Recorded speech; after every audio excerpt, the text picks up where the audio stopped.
भक्तों, भगवान गणेश बुद्धि, समृद्धि और संतान के दाता हैं। यदि आपके जीवन में संतान प्राप्ति में बाधा, संतान के स्वास्थ्य या भविष्य को लेकर चिंता या संतान से जुड़ी किसी भी प्रकार की समस्या है, तो आप श्री गणेश जी की आराधना और उनके मंत्रों का जाप अवश्य करें।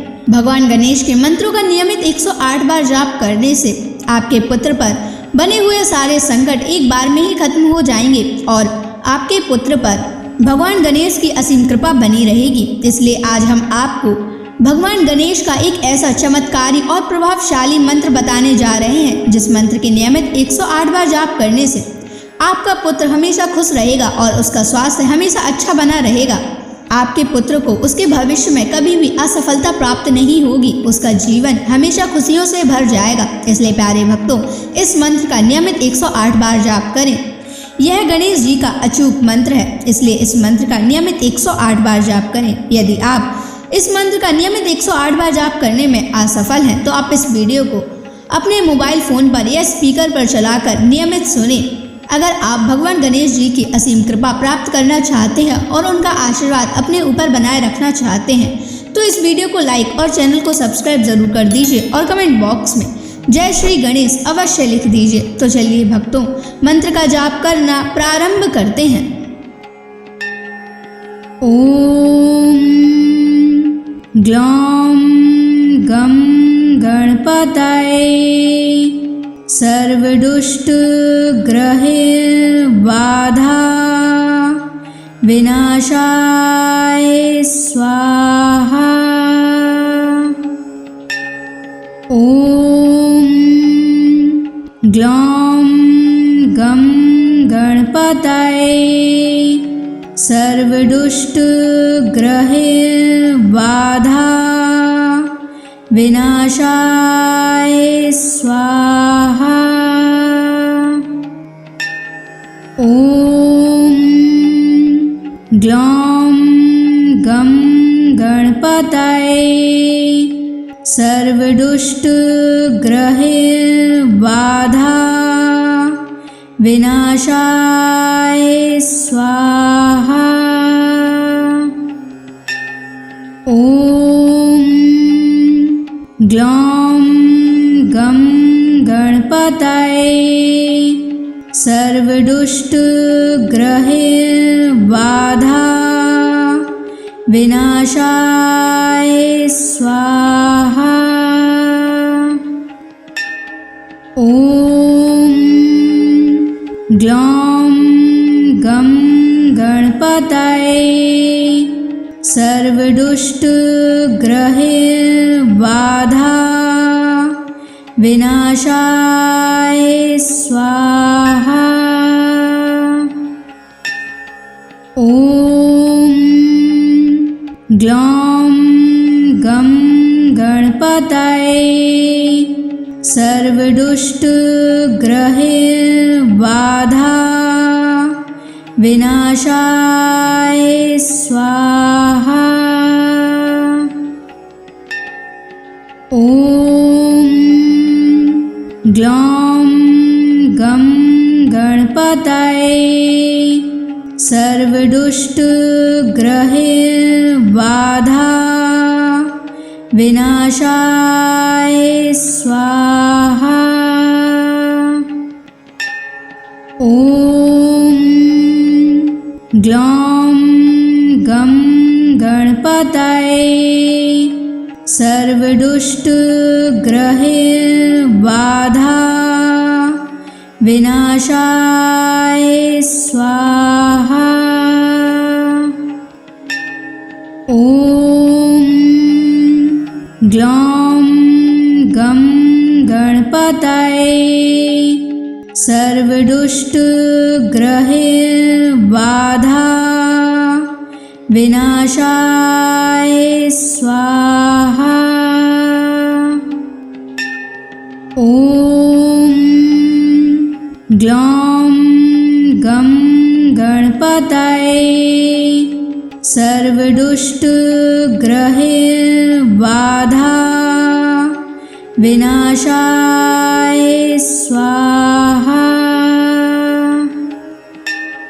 ओम ग्लौं गं गणपतये सर्वदुष्टग्रहबाधा विनाशाय स्वाहा। ॐ ग्लौं गं गणपतये सर्वदुष्टग्रहबाधा विनाशाय स्वाहा। ॐ ग्लौं गं गणपतये सर्वदुष्टग्रहबाधा विनाशाय स्वाहा। ॐ ग्लौं गं गणपतये सर्वदुष्टग्रहबाधा विनाशाय स्वाहा। ॐ ग्लौं गं गणपतये सर्वदुष्टग्रहबाधा विनाशाय स्वाहा। ॐ ग्लौं गं गणपतये सर्वदुष्टग्रहबाधा विनाशाय स्वाहा। ॐ ग्लौं गं गणपतये सर्वदुष्टग्रहबाधा विनाशाय स्वाहा। ॐ ग्लौं गं गणपतये सर्वदुष्टग्रहबाधा विनाशाय स्वाहा। ॐ ग्लौं गं गणपतये सर्वदुष्टग्रहबाधा विनाशाय स्वाहा। ॐ ग्लौं गं गणपतये सर्वदुष्टग्रहबाधा विनाशाय स्वाहा। ॐ ग्लौं गं गणपतये सर्वदुष्टग्रहबाधा विनाशाय स्वाहा। ॐ ग्लौं गं गणपतये सर्वदुष्टग्रहबाधा विनाशाय स्वाहा। ॐ ग्लौं गं गणपतये सर्वदुष्टग्रहबाधा विनाशाय स्वाहा। ॐ ग्लौं गं गणपतये सर्वदुष्टग्रहबाधा विनाशाय स्वाहा। ॐ ग्लौं गं गणपतये सर्वदुष्टग्रहैर्बाधा विनाशाय स्वाहा। ॐ ग्लौं गं गणपतये सर्वदुष्टग्रहैर्बाधा विनाशाय स्वाहा। ॐ ग्लौं गं गणपतये सर्वदुष्टग्रहैर्बाधा विनाशाय स्वाहा। ॐ ग्लौं गं गणपतये सर्वदुष्टग्रहैर्बाधा विनाशाय स्वाहा। ॐ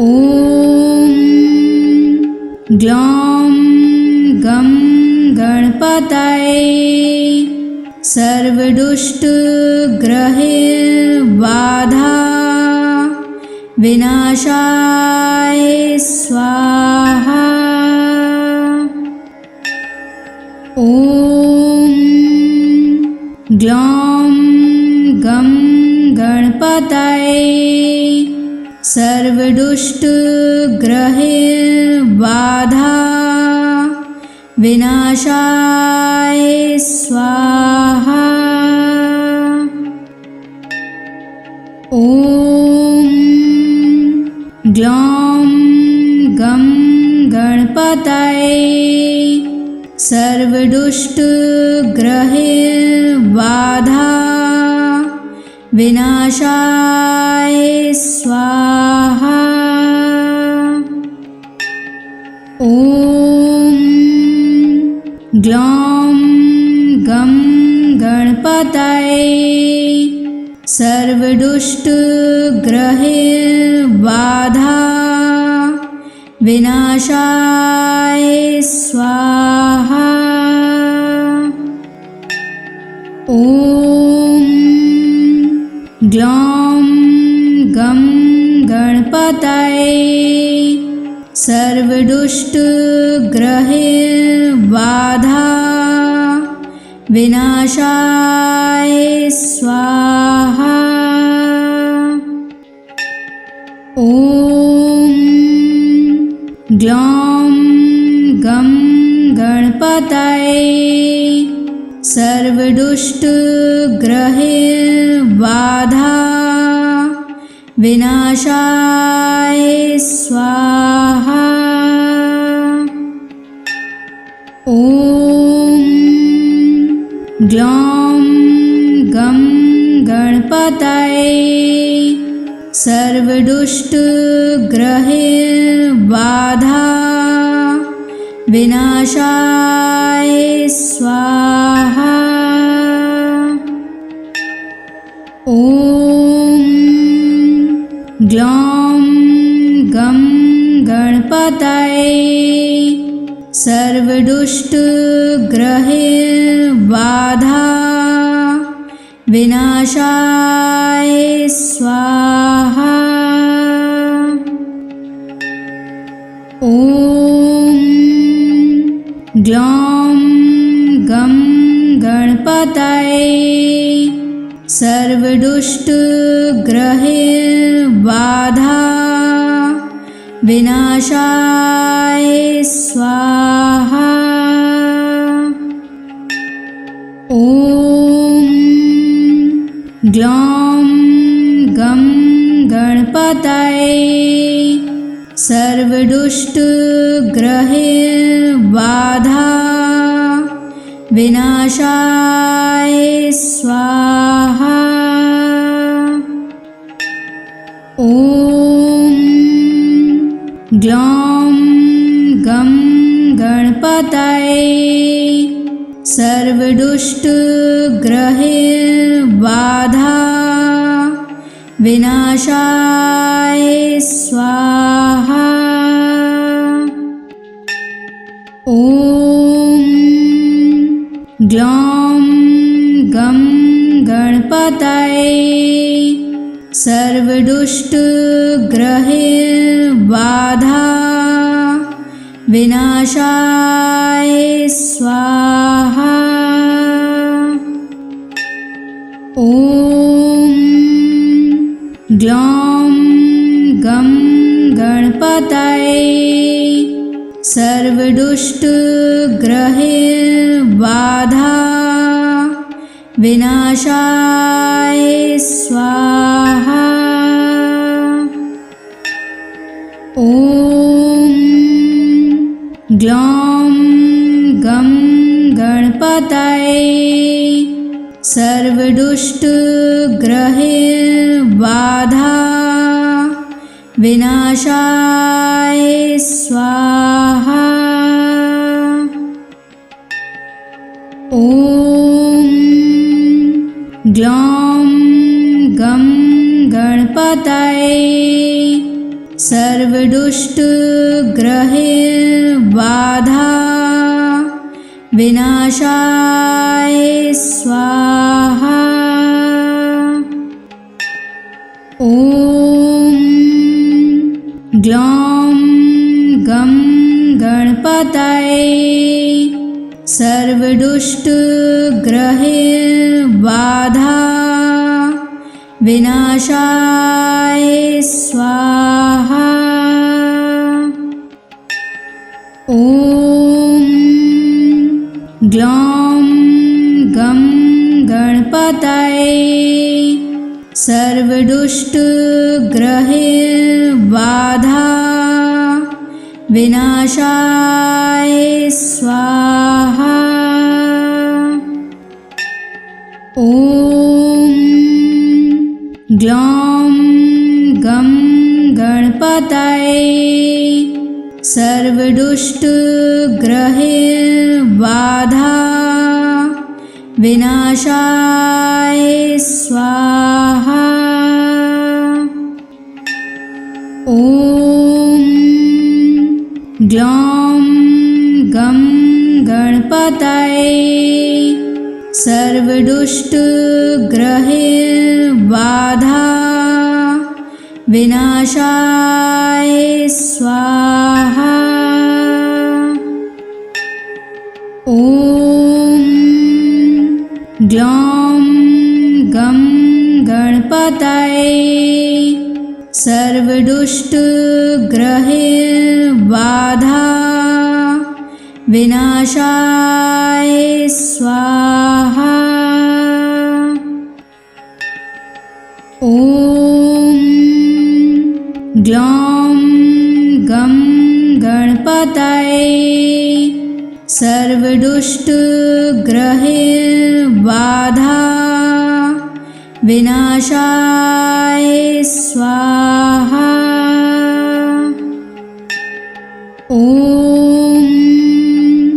ग्लौं गं गणपतये सर्वदुष्टग्रहबाधा विनाशाय स्वाहा। ॐ ग्लौं गं गणपतये सर्वदुष्टग्रहबाधा विनाशाय स्वाहा। ॐ ग्लौं गं गणपतये सर्वदुष्टग्रहबाधा विनाशाय स्वाहा।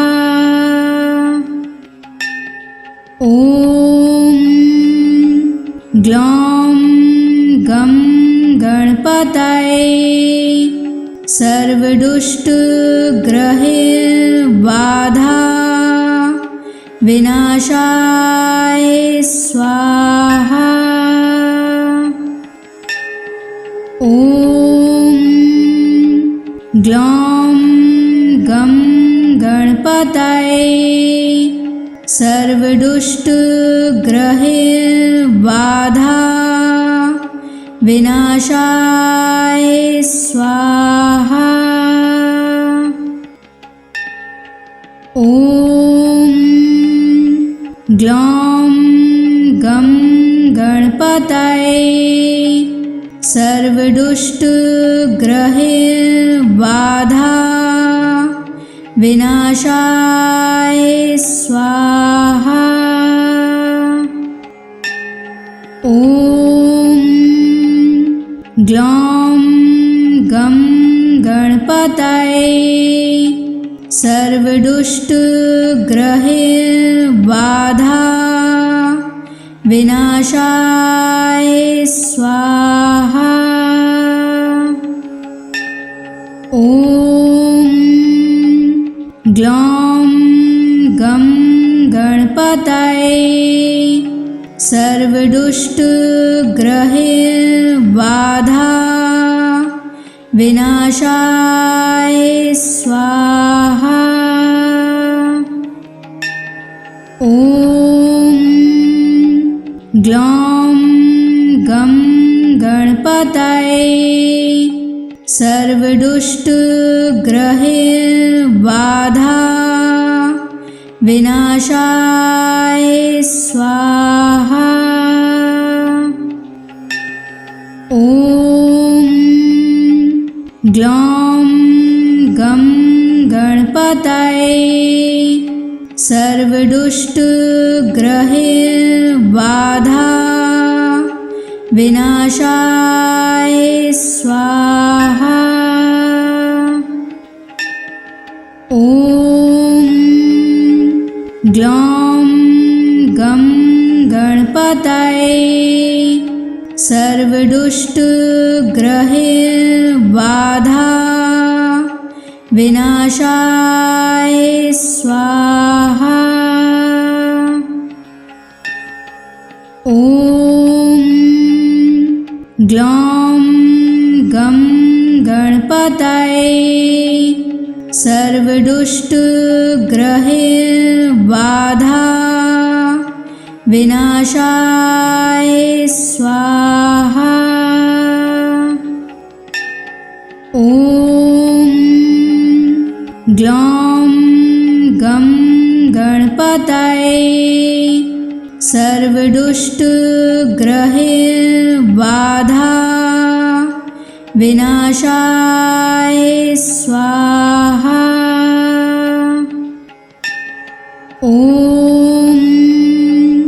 ग्लौं गं गणपतये सर्वदुष्टग्रहबाधा विनाशाय स्वाहा।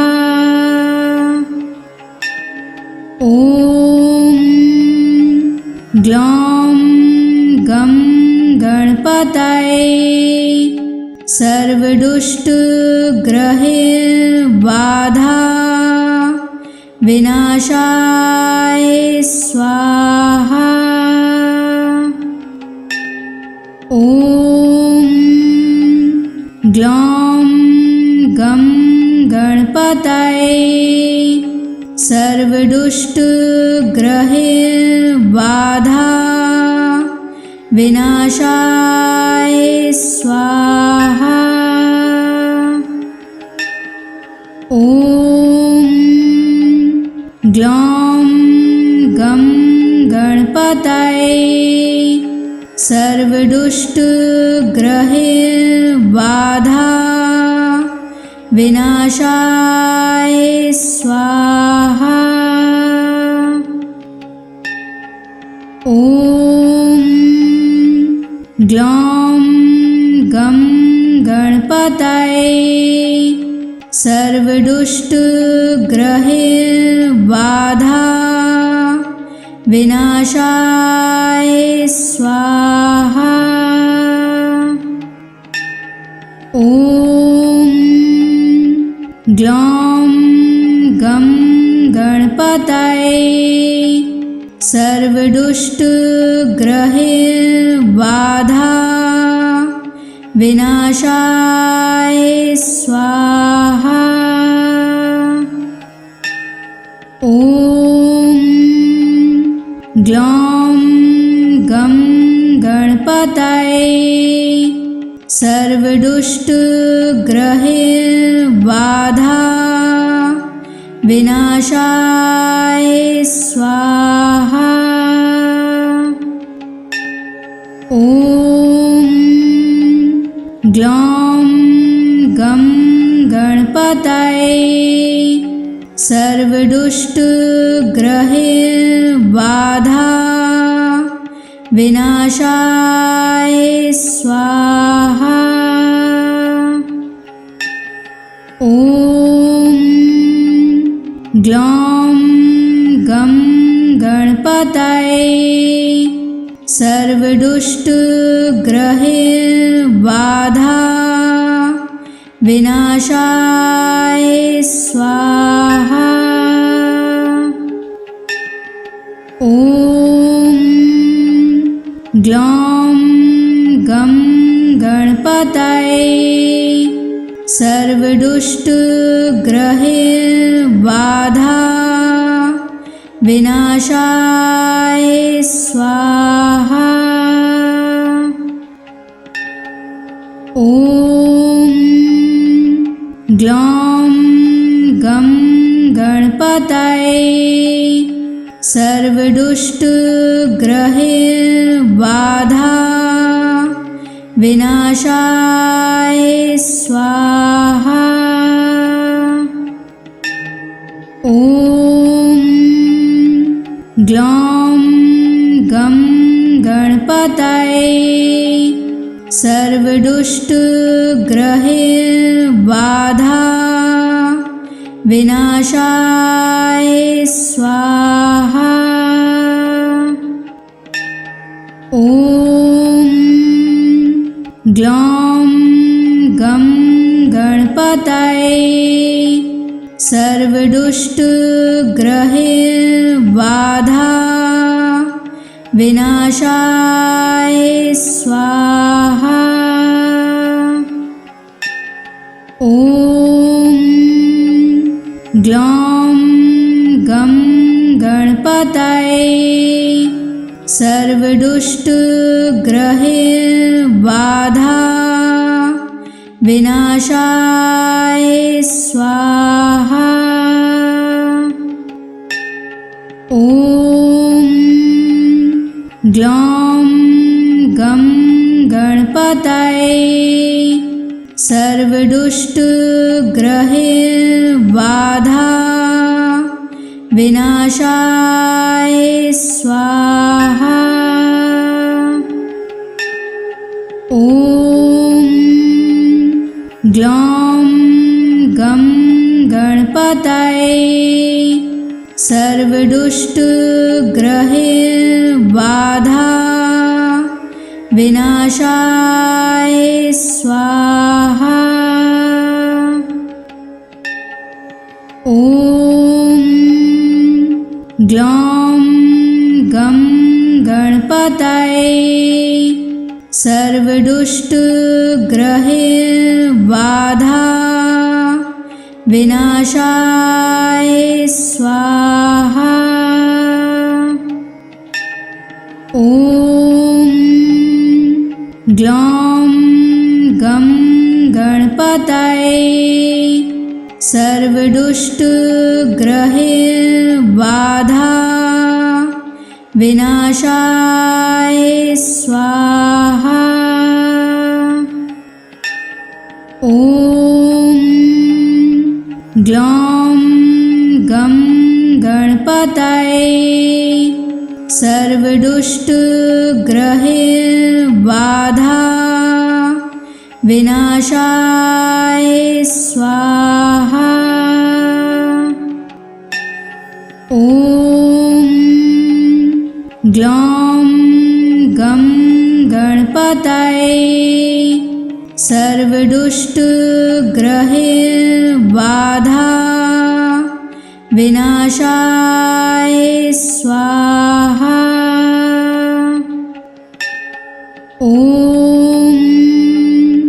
ग्लौं गं गणपतये सर्वदुष्टग्रहबाधा विनाशाय स्वाहा।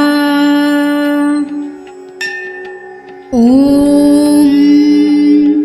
ग्लौं गं गणपतये सर्वदुष्टग्रहबाधा विनाशाय स्वाहा।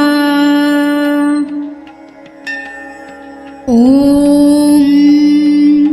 ग्लौं गं गणपतये सर्वदुष्टग्रहबाधा विनाशाय स्वाहा।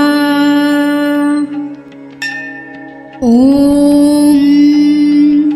ग्लौं गं गणपतये सर्वदुष्टग्रहबाधा विनाशाय स्वाहा। ॐ ग्लौं गं गणपतये सर्वदुष्टग्रहबाधा विनाशाय स्वाहा। ॐ ग्लौं गं गणपतये सर्वदुष्टग्रहबाधा विनाशाय स्वाहा। ॐ ग्लौं गं गणपतये सर्वदुष्टग्रहबाधा विनाशाय स्वाहा। ॐ ग्लौं गं गणपतये सर्वदुष्टग्रहबाधा विनाशाय स्वाहा। ॐ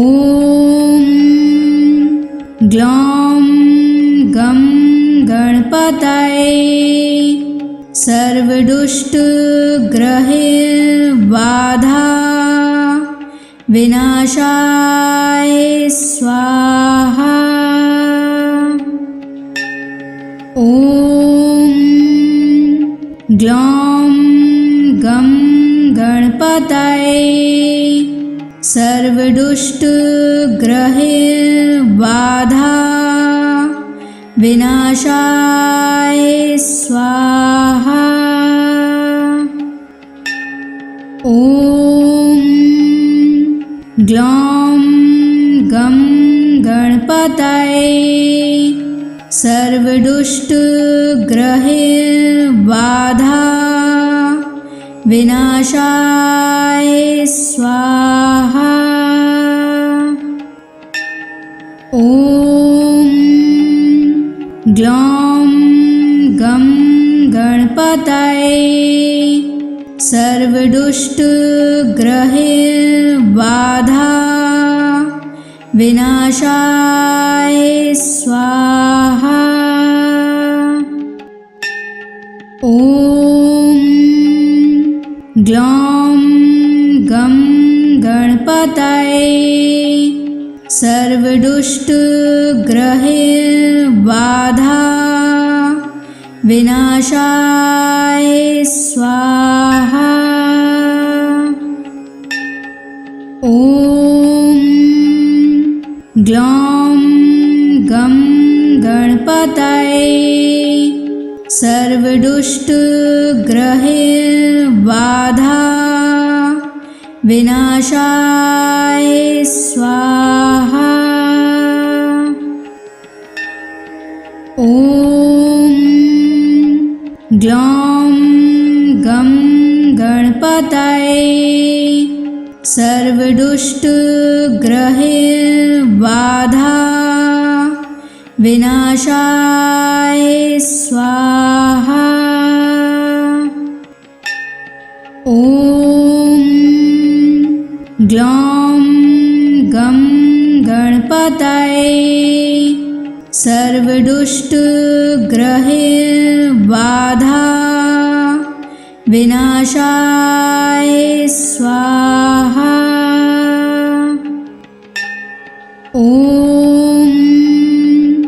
ग्लौं गं गणपतये सर्वदुष्टग्रहैर्बाधा विनाशाय स्वाहा। ॐ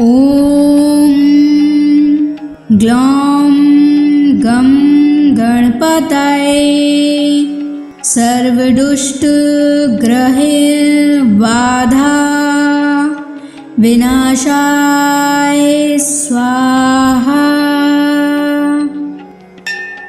ॐ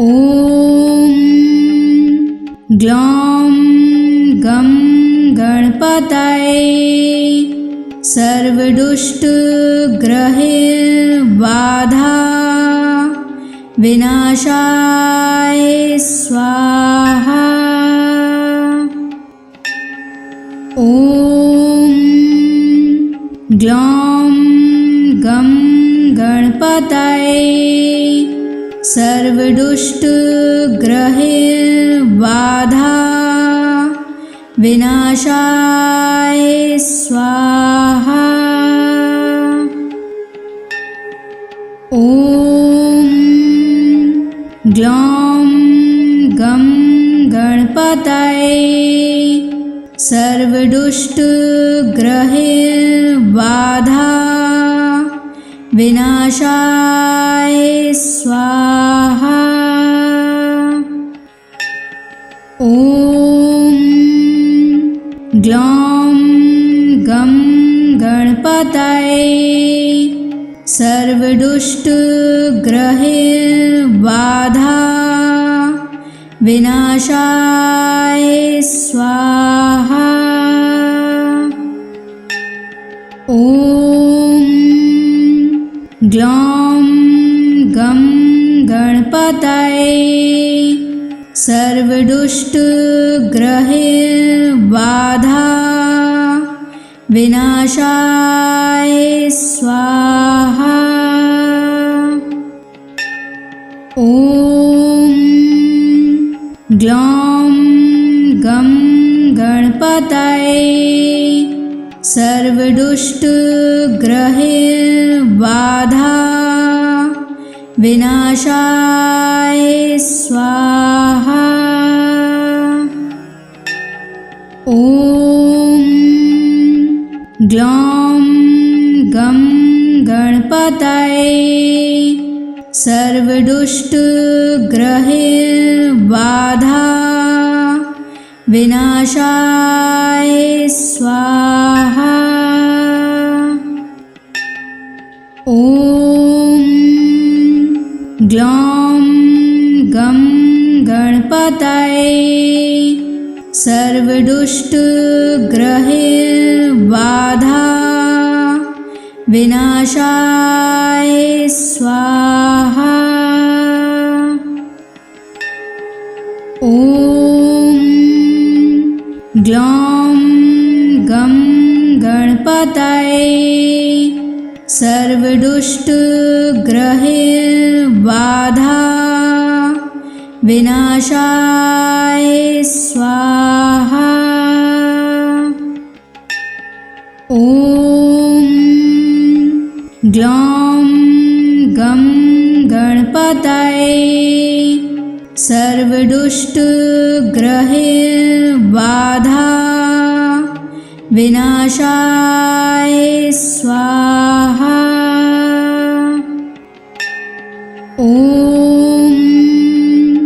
ग्लौं गं गणपतये सर्वदुष्टग्रहैर्बाधा विनाशाय स्वाहा।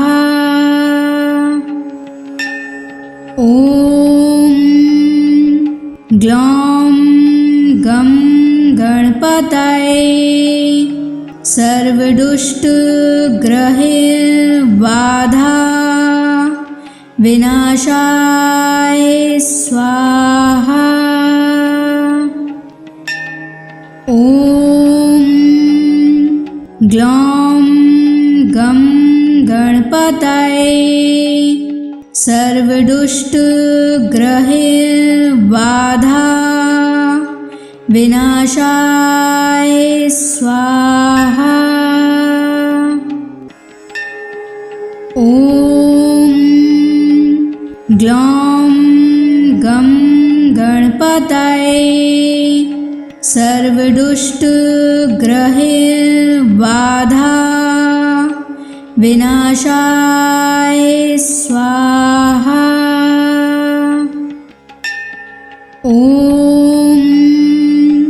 ग्लौं गं गणपतये सर्वदुष्टग्रहबाधा विनाशाय स्वाहा। ॐ ग्लौं गं गणपतये सर्वदुष्टग्रहबाधा विनाशाय स्वाहा। ॐ ग्लौं गं गणपतये सर्वदुष्टग्रहबाधा विनाशाय स्वाहा। ॐ ग्लौं गं गणपतये सर्वदुष्टग्रहबाधा विनाशाय स्वाहा। ॐ ग्लौं गं गणपतये सर्वदुष्टग्रहबाधा विनाशाय स्वाहा। ॐ ग्लौं गं गणपतये सर्वदुष्टग्रहबाधा विनाशाय स्वाहा। ॐ ग्लौं गं गणपतये सर्वदुष्टग्रहबाधा विनाशाय स्वाहा। ॐ ग्लौं गं गणपतये सर्वदुष्टग्रहबाधा विनाशाय स्वाहा। ॐ ग्लौं गं गणपतये सर्वदुष्टग्रहबाधा विनाशाय स्वाहा। ॐ ग्लौं गं गणपतये सर्वदुष्टग्रहबाधा विनाशाय स्वाहा। ॐ ग्लौं गं गणपतये सर्वदुष्टग्रहबाधा विनाशाय स्वाहा। ॐ ग्लौं गं गणपतये सर्वदुष्टग्रहबाधा विनाशाय स्वाहा। ॐ ग्लौं गं गणपतये सर्वदुष्टग्रहबाधा विनाशाय स्वाहा। ॐ ग्लौं गं गणपतये सर्वदुष्टग्रहबाधा विनाशाय स्वाहा। ॐ ग्लौं गं गणपतये सर्वदुष्टग्रहबाधा विनाशाय स्वाहा। ॐ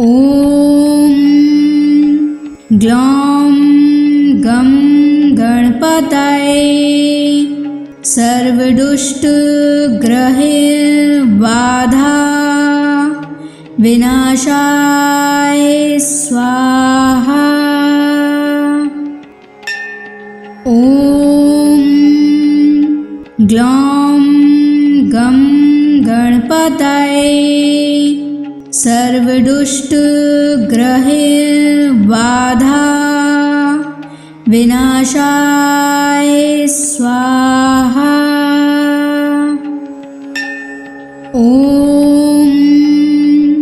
ग्लौं गं गणपतये सर्वदुष्टग्रहबाधा विनाशाय स्वाहा। ॐ ग्लौं गं गणपतये सर्वदुष्टग्रहबाधा विनाशाय स्वाहा। ॐ ग्लौं गं गणपतये सर्वदुष्टग्रहबाधा विनाशाय स्वाहा। ॐ ग्लौं गं गणपतये सर्वदुष्टग्रहबाधा विनाशाय स्वाहा। ॐ ग्लौं गं गणपतये सर्वदुष्टग्रहबाधा विनाशाय स्वाहा। ॐ ग्लौं गं गणपतये सर्वदुष्टग्रहबाधा विनाशाय स्वाहा। ॐ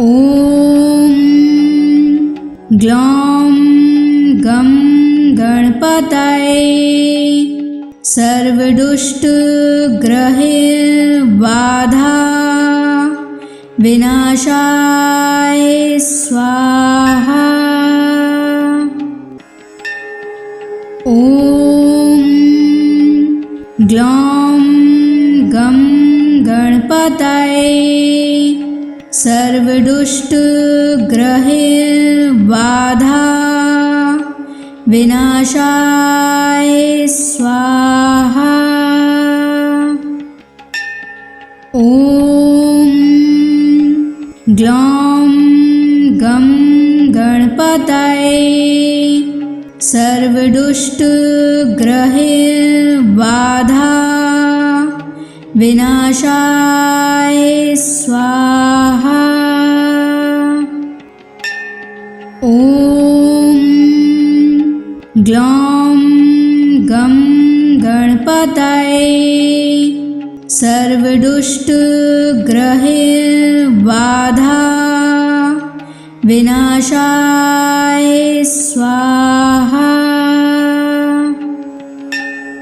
ॐ ग्लौं गं गणपतये सर्वदुष्टग्रहबाधा विनाशाय स्वाहा। ॐ ग्लौं गं गणपतये सर्वदुष्टग्रहबाधा विनाशाय स्वाहा। ॐ ग्लौं गं गणपतये सर्वदुष्टग्रहबाधा विनाशाय स्वाहा। ॐ ग्लौं गं गणपतये सर्वदुष्टग्रहबाधा विनाशाय स्वाहा। ॐ ग्लौं गं गणपतये सर्वदुष्टग्रहबाधा विनाशाय स्वाहा। ॐ ग्लौं गं गणपतये सर्वदुष्टग्रहबाधा विनाशाय स्वाहा। ॐ ग्लौं गं गणपतये सर्वदुष्टग्रहबाधा विनाशाय स्वाहा। ॐ ग्लौं गं गणपतये सर्वदुष्टग्रहबाधा विनाशाय स्वाहा। ॐ ग्लौं गं गणपतये सर्वदुष्टग्रहबाधा विनाशाय स्वाहा। ॐ ग्लौं गं गणपतये सर्वदुष्टग्रहबाधा विनाशाय स्वाहा। ॐ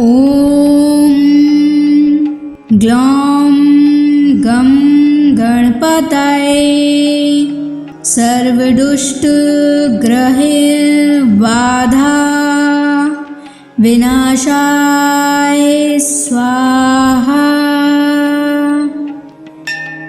ॐ ग्लौं गं गणपतये सर्वदुष्टग्रहबाधा विनाशाय स्वाहा। ॐ ग्लौं गं गणपतये सर्वदुष्टग्रहबाधा विनाशाय स्वाहा। ॐ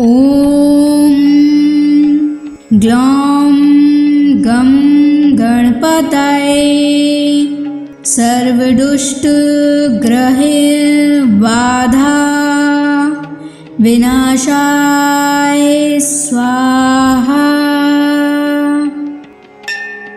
ॐ ग्लौं गं गणपतये सर्वदुष्टग्रहबाधा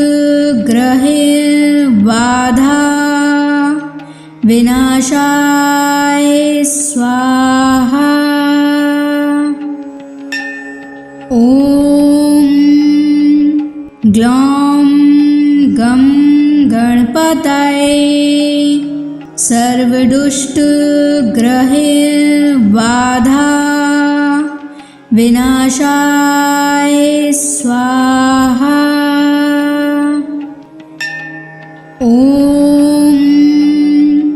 ग्लौं गं गणपतये सर्वदुष्टग्रहबाधा विनाशाय स्वाहा। ॐ ग्लौं गं गणपतये सर्वदुष्टग्रहबाधा विनाशाय स्वाहा।